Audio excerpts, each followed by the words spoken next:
Hisham इब्ने Utba और उनकी फौज को शाम से आने में देर हो रही है। हमने अपने लोगों को बड़ी उम्मीद दी है कि उनके साथ 6000 आदमी हैं और हम जंग के तीसरे दिन दुश्मनों से अलकादिसिया में मिलने वाले हैं। हम नहीं चाहते कि लोगों के दिल में कोई शक हो। मेरा ख्याल है कि आप चुपचाप अलकादिसिया के पीछे चले जाएं और रात के इस पहर में दुश्मनों को पता भी न चलेगा। और जब दिन का सूरज निकले तब आप एक के बाद एक 100 की तादाद में आए, जैसा कि हमने पहले किया था। अगर हिशाम आते हैं तो अच्छी खबर है, और अगर नहीं तो हम लोगों की उम्मीद बांध सकते हैं।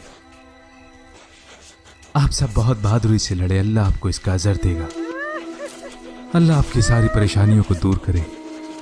सब्र रखें और अल्लाह से दुआ करते रहें।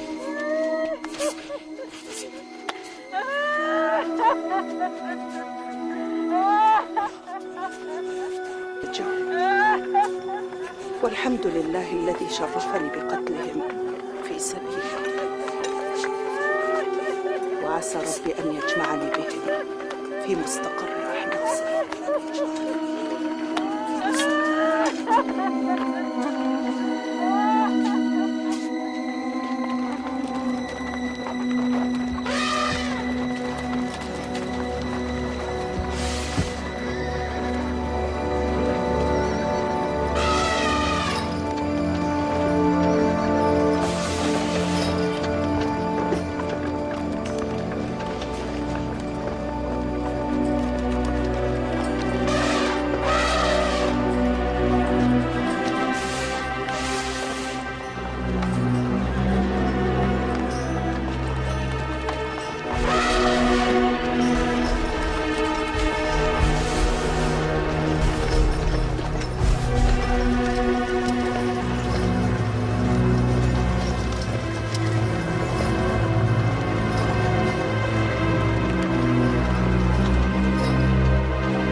वो देखो, हिशाम इब्ने उतबा का एक और लश्कर आ गया।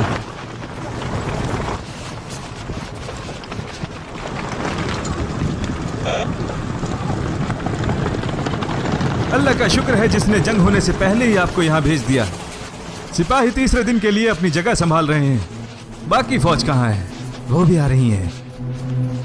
मैंने उनको कुछ टुकड़ों में बांट दिया है ताकि हमारे बीच कुछ फासला रहे। लेकिन तुम यहां क्या कर रहे हो?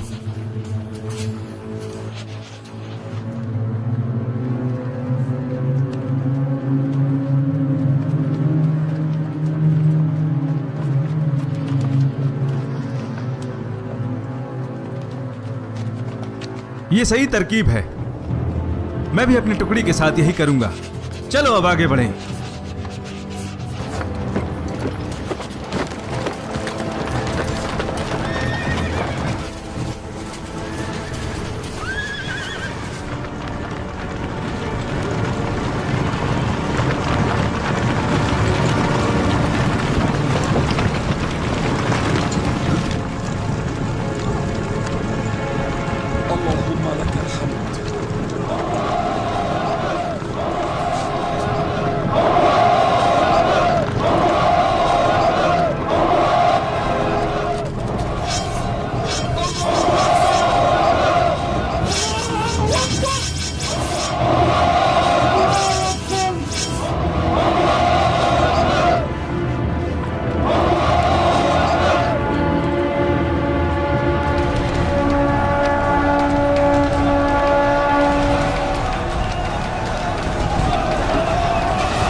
मुझे हाथियों के बारे में कुछ मालूमात करनी है।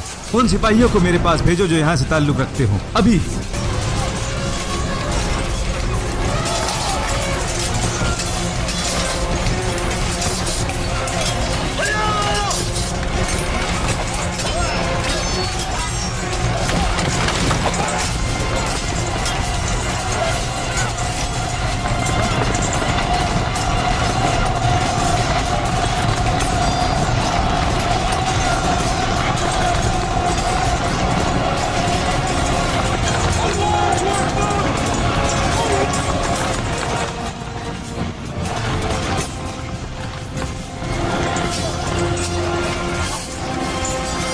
अलकाका और आसिम अपने कुछ घुड़सवारों के साथ उन हाथियों की तरफ आगाज करेंगे और बाकी लोग उनकी इताअत करेंगे।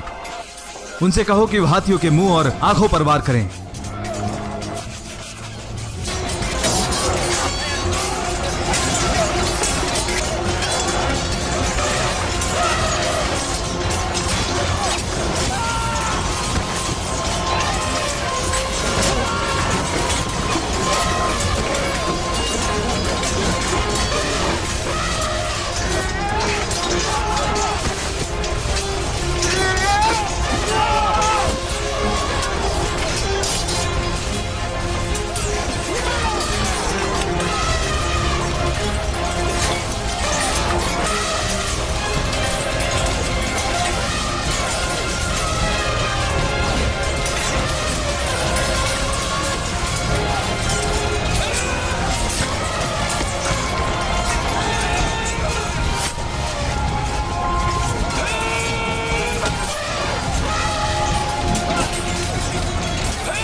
आप लोग कहां से आ रहे हैं? नज़्द। क्या आप लोगों के पास इराक से कोई खबर है या अल-कादिसिया के लोगों की? हम लोग जहां भी गए हर कोई हमसे इस खबर के बारे में पूछ रहा है जैसा आपने पूछा, लेकिन जब हम नज़्द से निकले तो हमारे पास ऐसी कोई खबर नहीं थी। अल्लाह ताला आपको खुशखबरी दे मेरे भाई, उस खबर के लिए जिसके लिए आप इतने बेचैन हैं। इंशाअल्लाह, इंशाअल्लाह।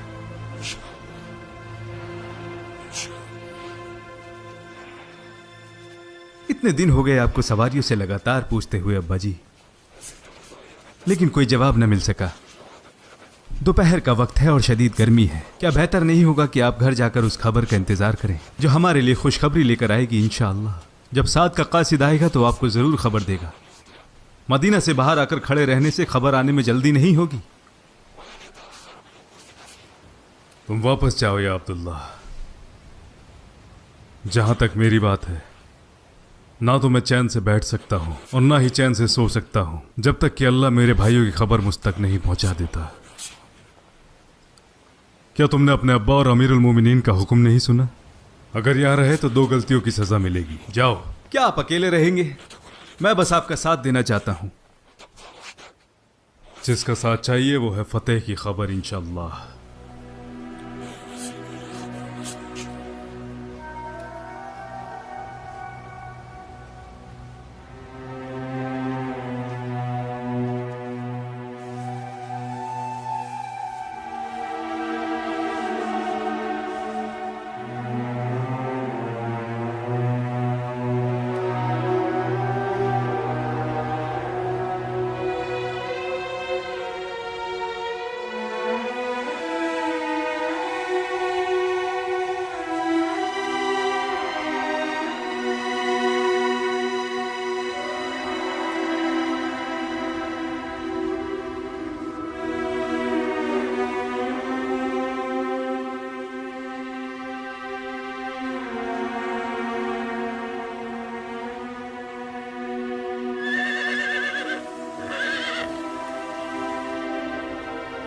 भला तुम कहां से आ रहे हो? मैं अलकादिसिया से। अरे जरा बताओ मुझे, क्या अल्लाह ने मुशरिकीन पर फतह दी? अल्लाह ने मुशरिकीनों को हरा दिया।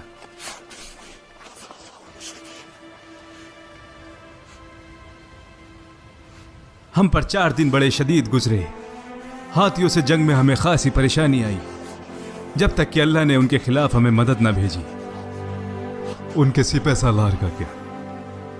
रुस्तम मार दिया गया, जैसे बाकी सिपह सालार मार दिए गए। साद ने उन लोगों को पकड़ने का हुक्म दिया जो भाग गए। अलकाका ने अपनी जमात के साथ उनका पीछा किया और अल फैरुजान को मार डाला, जो उनका बड़ा अजीम सिपह सालार था। बस अल हरमुजान बचकर भाग गया।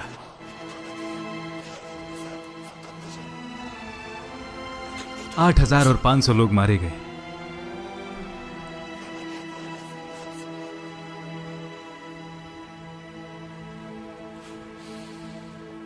क्या आप जानते हैं अमीरुल मोमिनीन कहां मिलेंगे?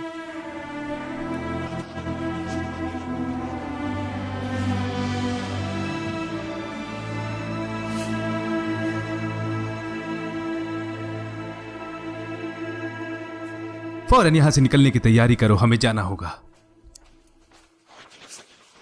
अगर मेरे लिए सल्तनत में लड़ने के लिए कुछ भी बचा होता तो मैं जरूर लड़ता, मगर अब इस डूबती सल्तनत में मरने का कोई फायदा नहीं।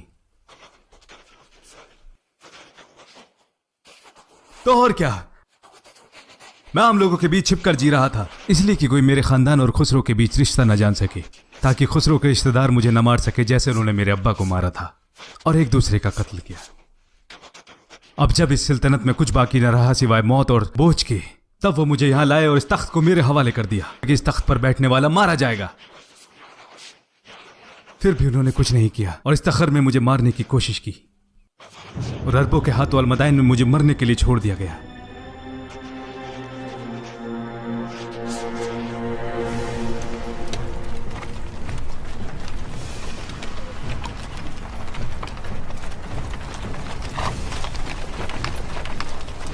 खुसरो का महल, सफेद महल,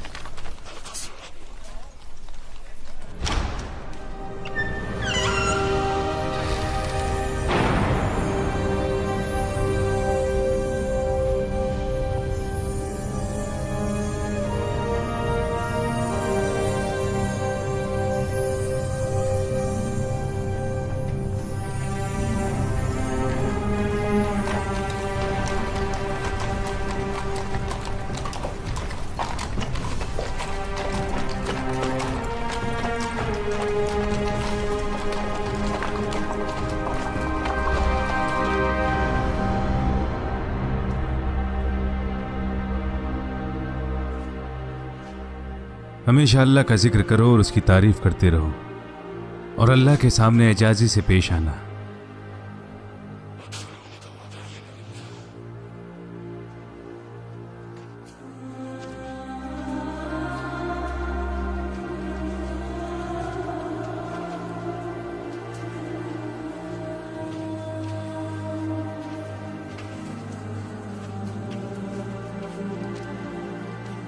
अल्लाह का शुक्र है कि उसने मुझे जवानी में ही यहाँ से निकाल कर इस्लाम में दाखिल कर दिया।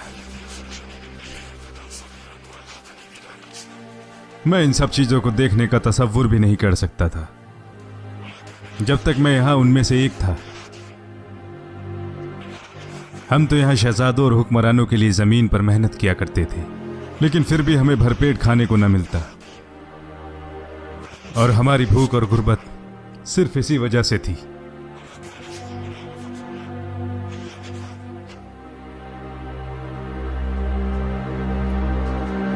जिन लोगों ने यह सामान भेजा है वो यकीनन काबिल एतबार है। आपने अपना दामन खयानत से बचाया है, इसलिए रियाया ने भी। अगर आपने अपने लिए कुछ लिया होता तो रियाया भी ऐसा ही करती।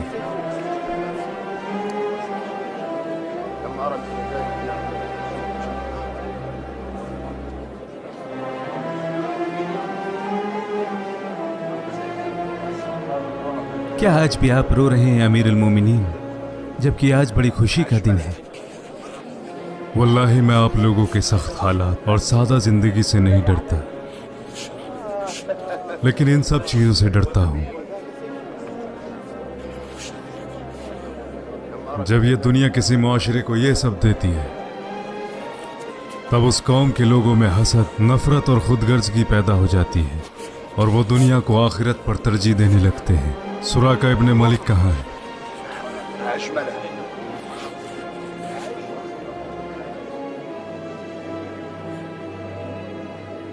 मैंने उसे बुलाने के लिए भेजा था, वो आ गया। क्या बात है?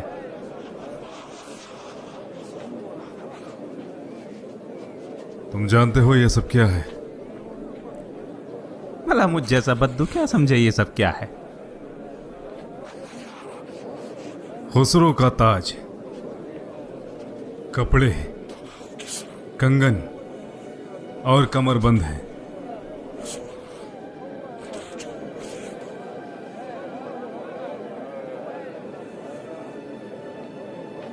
जो वादा किया रसूलुल्लाह ने वो पूरा होने को है। आओ और इन्हें पहनो।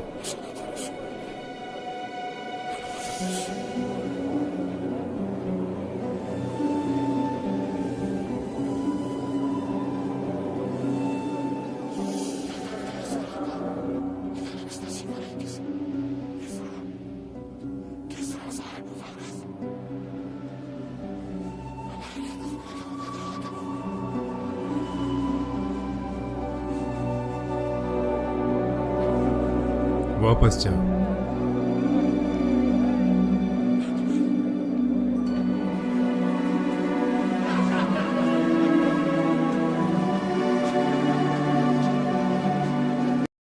ले आओ।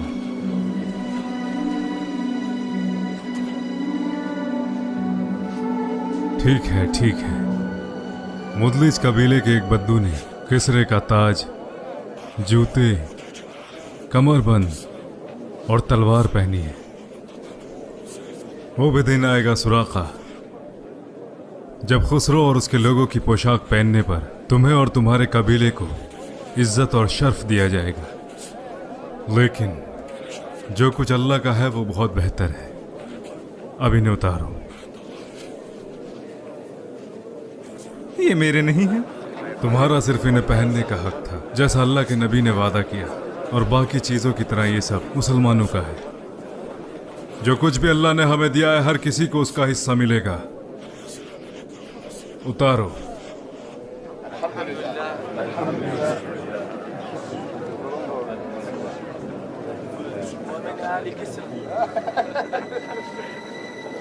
ऐ अल्लाह, ये सब तूने अपने नबी और रसूल को अता नहीं किया, जबकि आपके नजदीक वो सबसे ज्यादा मोहब्बत और इज्जत वाले थे।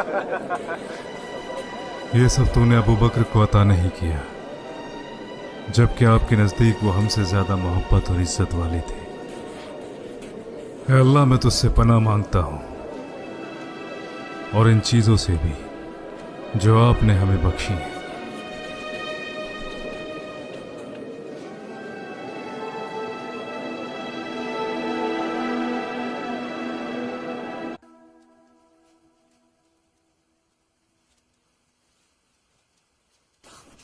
क्या आप मस्जिद जा रहे हैं ये पहनकर? थोड़ा आराम क्यों नहीं कर लेते? इस तरह तो आप खुद को मार डालेंगे। मेरा मुआशरे के साथ ऐसा रिश्ता है जैसे एक बाप अपने बच्चे की फिक्र करता है। मुझे दिन रात उनकी देखभाल करनी है, जैसा मैं हमेशा करता हूँ। अल्लाह जानता है कि मैं रात में क्या करता हूँ और दिन में भी। जाओ और सो जाओ, अल्लाह रहम करे।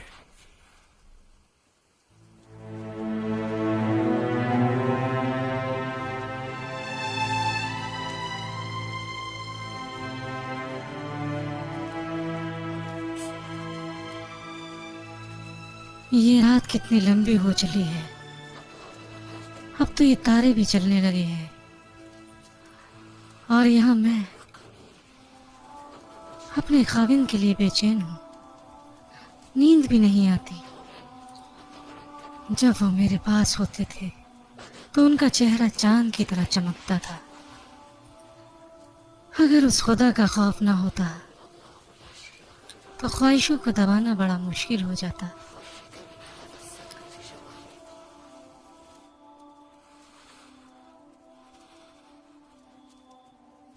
मुझे डर है कि जिसकी नज़र हम पर हमेशा रहती है वो हमारी जिंदगी के सारे अमाल लिखता है। अल्लाह रहम करे। इन्होंने कुछ गलत नहीं किया, बस अपने खाविंद को याद करती हैं, लेकिन इनके अखलाक इनको गुनाह से रोकते हैं। अच्छे अखलाक वही हैं जो खुद को जज्बातों से रोक सकें ताकि गुनाह ना हो। जिस किसी की ख्वाहिशात बाकी न रहे वो अच्छे अमाल का दावा नहीं कर सकता, जिस तरह कोई अपने ख्वाहिशात को रोके बगैर परहेजगारी का दावा नहीं कर सकता। क्या तुम इस घर की औरत को जानते हो असलम? जी मैं इन्हें जानता हूँ। इनका शोहर साथ की फौज में है। तो फिर ये हमें पता लगाना होगा कि एक औरत अपने शोहर से कितने दिन दूरी बर्दाश्त कर सकती है। फिर हम अपने सिपाहियों को हुक्म देंगे कि अपने घर से ज्यादा दिन दूर न रहें। अगर ज्यादा दिनों के लिए बाहर हैं तो अपनी बीवियों को भी साथ ले जाएं। शौहर और बीवी के बराबर के हुकूक और फराइज हैं।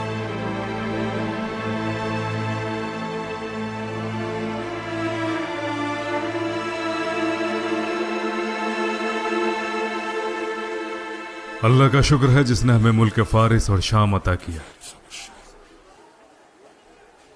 यही सही वक्त है जानने का कि मुसलमानों के बीच माल कैसे तकसीम किया जाए, उस दस्तावेज के हिसाब से जो हम सब जानते हैं। हर किसी को अपने हक मालूम है। जो भी माल आता था अबू बकर उन्हें लोगों में बराबर बराबर तकसीम कर दिया करते थे।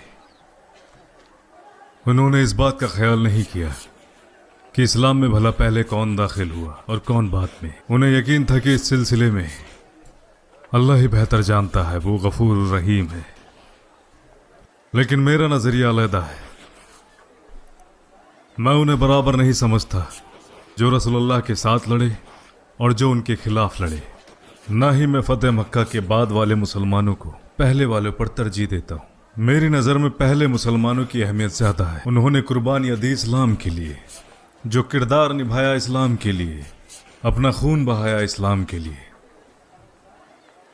अल्लाह, अगर मैं जिंदा रहा तो जबले सना पर भेड़े चराने वाले को भी इस माल से हिस्सा मिलेगा। आप क्या सोचते हैं? ये हम आप पर छोड़ते हैं। आप वो करें जो आपको सही लगता है। अगर आपका या हमारा नज़रिया इससे मुख्तलिफ हुआ तो हम इसके बारे में बात कर लेंगे। मेरा मानना है कि काफ़ी माल लोगों की मदद के लिए आ गया है और आगे भी बहुत कुछ आने वाला है इंशाअल्लाह। जब सारे फारस पर हमें फतेह मिल जाएगी इंशाअल्लाह। जहाँ तक शाम की बात है, ये पूरी तरह मुसलमानों के कब्जे में है सिवाय बैतुल मक़दिस के, और मेरा यकीन है कि अल्लाह जल्दी ही हमें इस पर गालिब करेगा। और चूंकि अब लोगों की तादाद बढ़ चुकी है तो अब हमें इसका भी हिसाब रखना होगा कि किसको क्या दिया और किससे क्या लिया, वरना गफलत का सबब बन जाएगा। सही कहा। तो क्या राय है? बिल्कुल वैसे ही जैसे रूम और फारस करते हैं। वजीफा और सिपाहियों के लिए हिसाब किताब करते हैं और उसके लिए किसी को मुकर्रर करते हैं जो इन सब का हिसाब और किताब रख सके। लोगों के ओहदे और वजीफों के एतबार से। फिर हमें पता रहेगा कि हमने बैतुल माल से किसको क्या दिया, और ये भी कि किसको इसका फ़ायदा नहीं पहुंचा, और ये भी कि ज़रूरत के वक्त बैतुल माल में क्या बाकी बचा है। वल्लाह ये बिल्कुल सही मशवरा है। इसी तरीके का इंतज़ाम हमें अपने खतूत और फरमान के लिए भी रखना चाहिए, और जो हमारे लिखे ख़तों को जमा भी कर सकें। हमने बहुत से उलेमा तैनात किए हैं, बहुत जल्द उनके साथ खतूत का सिलसिला बढ़ जाएगा। ज़मीन के जजिया के लिए भी ऐसा ही हिसाब।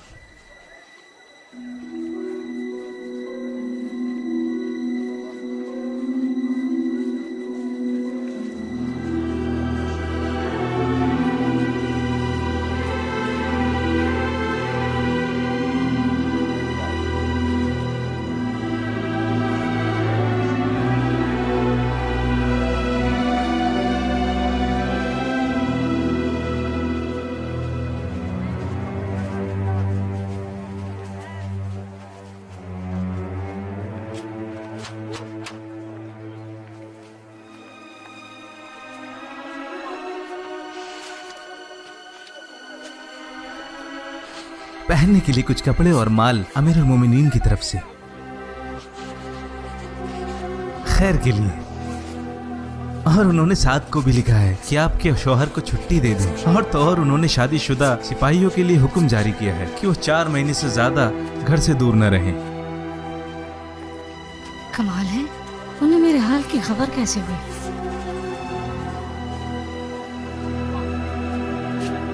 ये बात सही नहीं है अमीरुल मोमिनीन। अल्लाह ताला कुरान में फरमाता है, जान लो कि जंग में माले गनीमत का 5वां हिस्सा अल्लाह और उसके रसूल, करीबी रिश्तेदार, यतीम और ज़रूरतमंदों के लिए है, और जो सफ़र में ज़रूरतमंद है। इराक़ और सीरिया की ज़मीन जो अल्लाह ने मुसलमानों को बख्शी है, वो उनके लिए है जो हक़ के लिए वहाँ लड़े, और ये उनमें बराबर तकसीम की जाए, जो भी माल या जो भी ज़मीन है। नहीं, सही नज़रिया अमीरुल मोमिनीन का है। ज़मीन वैसी ही रहेगी, उसे सिपाहियों में तकसीम नहीं किया जाएगा। उससे जो जजिया मिलेगा वो सारे मुसलमानों में तकसीम किया जाएगा, मौजूदा और गैर मौजूदा। इस तरह ये उनमें तकसीम नहीं होगी जो पहले से ही मालदार हैं, और इस तरह हर एक मुसलमान को इस हिस्से से फ़ायदा पहुंचेगा। अगर हम अभी से लोगों में ज़मीन को तकसीम कर दें या मिल्कियत में दे दें, फिर उन मुसलमानों का क्या होगा जो बाद में आने वाले हैं? फिर बच्चों और बेवाओं के लिए उन इलाकों या शाम और इराक़ के दूसरे इलाकों में क्या बाकी रहेगा? सुभान अल्लाह, जो ज़मीन अल्लाह ने उसे फ़तह करने वालों को दी है, आप चाहते हैं कि उसका फ़ायदा उन लोगों को पहुँचे जो वहाँ मौजूद ही ना थे, या वो बच्चे जो अभी पैदा भी नहीं हुए, उस कौम के बच्चे। या भला क्यों नहीं? क्या अल्लाह ने इस ज़माने के लोगों के लिए ही अपने रसूल को भेजा था? यह इस्लाम के सारे हकूक़ इस पीढ़ी के लोगों के लिए हैं। वल्लाह, अल्लाह मुझसे सवाल करेगा उस बारे में जो मेरे बाद होगा। जो भी फैसला हम लेंगे वो उन लोगों के लिए नहीं जो आज हैं, बल्कि उन लोगों के लिए भी है जो बाद में आएंगे। पहुंचे जो वहां मौजूद ही ना थे, या वो बच्चे जो अभी पैदा भी नहीं हुए, उस कौम के बच्चे। या भला क्यों नहीं? क्या अल्लाह ने इस जमाने के लोगों के लिए ही अपने रसूल को भेजा था? यह इस्लाम के सारे हकूक़ इस पीढ़ी के लोगों के लिए हैं। वल्लाह, अल्लाह मुझसे सवाल करेगा उस बारे में जो मेरे बाद होगा। जो भी फैसला हम लेंगे वो उन लोगों के लिए नहीं जो आज हैं, बल्कि उन लोगों के लिए भी है जो बाद में आएंगे। अपनी शैतानियत और गलत फैसलों के लिए हम खुद जिम्मेदार होंगे। हमारे मरने के बाद भी वो बुरा अमीर है जो कहता है कि वो उन लोगों की देखभाल करेगा जो उसके मातहत है, और बाद वाले लोगों से उसका कोई लेना देना नहीं। हम आज सबके साथ मिलकर इस्लाम की बुनियाद को मजबूत कर रहे हैं, ताकि आने वाली पीढ़ी के लिए भी ये इबारत मजबूत रहे, चाहे इसके लिए हमें कुछ भी करना पड़े। ना वल्लाह, मैं फतेह हुई जमीन को कुछ खास लोगों, दौलतमंदों या एक पीढ़ी में नहीं बांटूंगा, ताकि आने वाली पीढ़ियां मिस्कीन हो जाएं। याद रहे जो अल्लाह फरमाता है, दौलत को सिर्फ दौलतमंदों में ही ना बांटो। यही वजह है। और हमारी सरहदें और शहरों का क्या, जिनकी हिफाजत के लिए फौज की जरूरत है, उनके लिए पैसों का इंतजाम कैसे होगा अगर हम जमीनों को बांट देंगे? सही कहा, मगर इससे भी ज्यादा उन किसानों और काश्तकारों का क्या इराक और सीरिया में? भला उनका क्या होगा कि अगर हमने उनसे जमीनें छीनकर अपने सिपाहियों को दे दी? ये तो फारस के महसूल वसूलने वालों से भी ज्यादा सख्त होगा, और रोमियो से भी। क्या उन्होंने हमारी सल्तनत को कबूल नहीं किया? क्या उनकी जिम्मेदारियां हम पर नहीं है? क्या ये सच नहीं कि उन्होंने हमारी तरफ आकर हमारे इंतजाम को कबूल किया? ये जानकर कि इस्लाम एक सच्चा और मुकम्मल मजहब है, बेहतर यही होगा कि हम उन्हें उनकी ज़मीनों के साथ छोड़ दें और इतना महसूल लें जो हमारी हिफाजत पर खर्च हो सके और आवाम की ज़रूरत पूरी हो सके। इस तरह वो इस्लाम की तरफ रुजू होंगे, और यही हमारा मकसद है। हम उन रूहानी हिदायतों को लोगों तक पहुंचाते हैं, लालच या पैसे के लिए नहीं।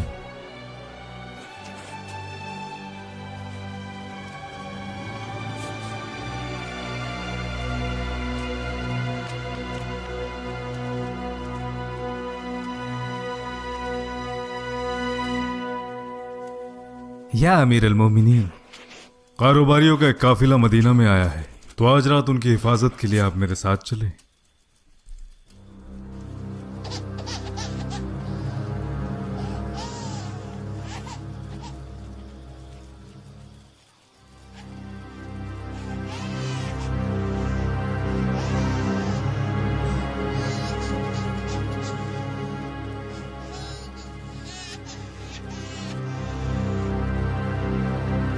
क्या तकलीफ है इस बच्चे को?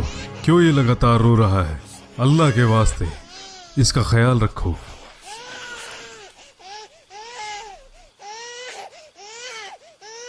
भला कैसी माँ हो तुम जो इस छोटे बच्चे का ख्याल तक नहीं रख पा रही हो? ये बेचारा कब से रो रहा है। मैंने तुमसे कहा इसको चुप कराने के लिए, लेकिन तुम कुछ नहीं कर रही हो। या अब्दुल्ला, मैं इससे दूध छुड़ाने की कोशिश कर रही हूँ, लेकिन ये नहीं मान रहा। क्या उम्र है इस बच्चे की? ये 6 महीने का है। तो भला इतनी जल्दी क्यों इसका दूध छुड़ाना चाहती हो? उमर उनको वजीफा देता है जो दूध छोड़ चुके हैं, पीने वालों को नहीं। ला हौल वला कुव्वता इल्ला बिल्लाह। ये तुमने क्या किया है उमर?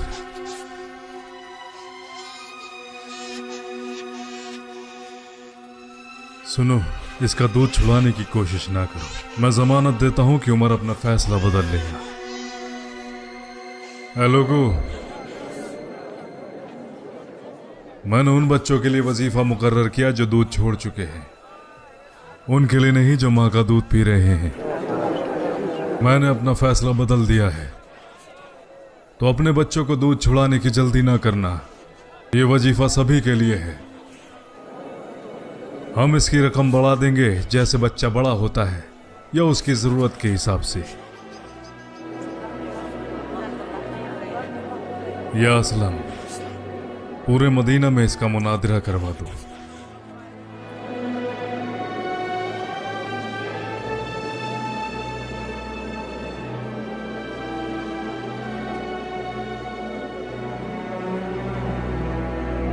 तेरा बुरा हो उमर, कितने ही छोटे बच्चों को तूने मार डाला।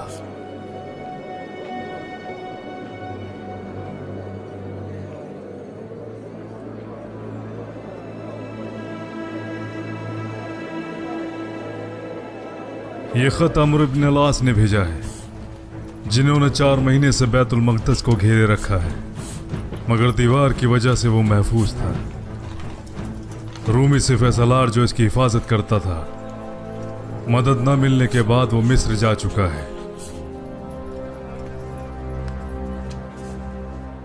उस शहर के लोगों और हुक्मरानों ने हमारे साथ मुआहदा करने की बात कही है। हालांकि उन्होंने एक शर्त रखी है कि मैं खुद जाकर उस अमन के मुआहदे पर मोहर लगाऊं। आपकी क्या सलाह है? अगर हम मुआहदा ना करें तो भी वो इस हालत में नहीं कि शहर को बचा सकें, जबकि रोम की फौजें वहां से जा चुकी हैं। मेरा मानना है कि आप वहां ना जाएं। उन्हें जल्दी इल्म हो जाएगा कि आप उन्हें कोई आला मकाम नहीं अता करने वाले, बल्कि उनसे जंग के लिए तैयार हैं। वो दिन दूर नहीं जब जल्द ही वो इसे कबूल करेंगे और अम्र के साथ मुआहदा कर लेंगे। मेरा मानना है कि आप वहां खुद जाएं और अमन का करारनामा करें, जैसी उन्होंने इल्तिजा की है। वो अमीरुल मोमिनीन के साथ अमन के करारनामे को मजबूत करना चाहते हैं, ताकि मुतमईन हो जाएं कि उनकी हिफाजत और उनके चर्चों की हिफाजत और उनकी इबादत कायम रहे। इस बात की तस्दीक करना चाहते हैं कि मुसलमान उनसे किए गए मुआहदे को तोड़ न दें। आपको वहां जाना चाहिए। अल्लाह पर रहम करे।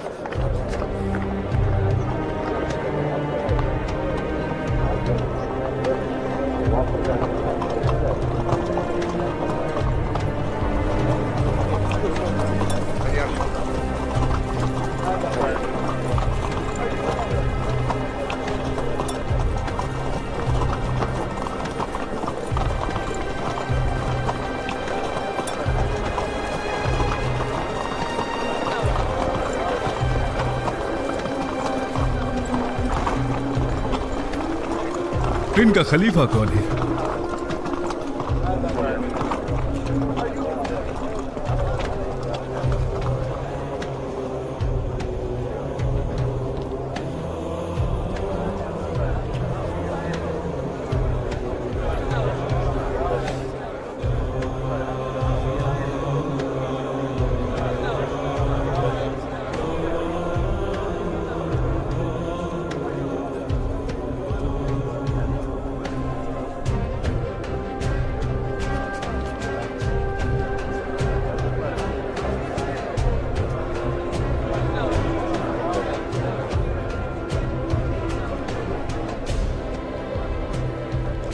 अहलन, आपका खैर मकदम है खलीफा।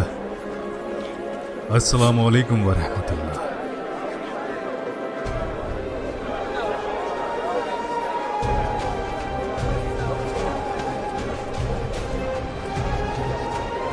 ये तो बादशाह की तरह दिखते ही नहीं।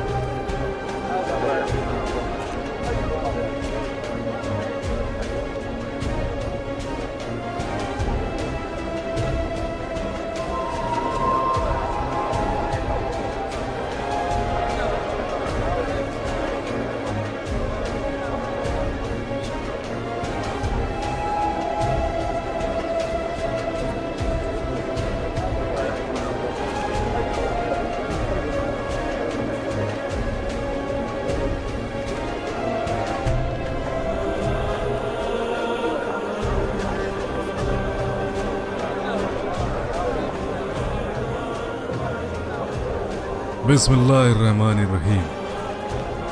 अल्लाह के हुक्म से उमर इब्न अल-खत्ताब करारनामे की शर्तें मंजूर करता हूँ। बैतुल मक़दस के लोगों के साथ इन लोगों की पूरी हिफाजत और अमन का ख्याल रखा जाएगा। इनके माल, इनकी इबादतगाह और इनके सलीब, जो भी बीमार और सेहतमंद अपने दीन में यकीन रखते हैं, इनकी इबादतगाहों को न तोड़ा जाएगा, न कब्जे में लिया जाएगा, ना ही उसे बांटा जाएगा और ना ही इनके इलाकों को नेस्त नाबूद किया जाएगा। ना ही इनका कोई सलीब या माल इनसे दूर किया जाएगा। इनका दीन छोड़ने के लिए इनको मजबूर ना किया जाएगा, ना ही इनमें से किसी को नुकसान पहुंचाया जाएगा। मैं इस दस्तावेज के शर्तों की पाबंदी करता हूँ। हम इन्हें अल्लाह का वादा, रसूलुल्लाह की दिम्मा, खलीफा का दिम्मा और मुसलमानों का दिम्मा देते हैं।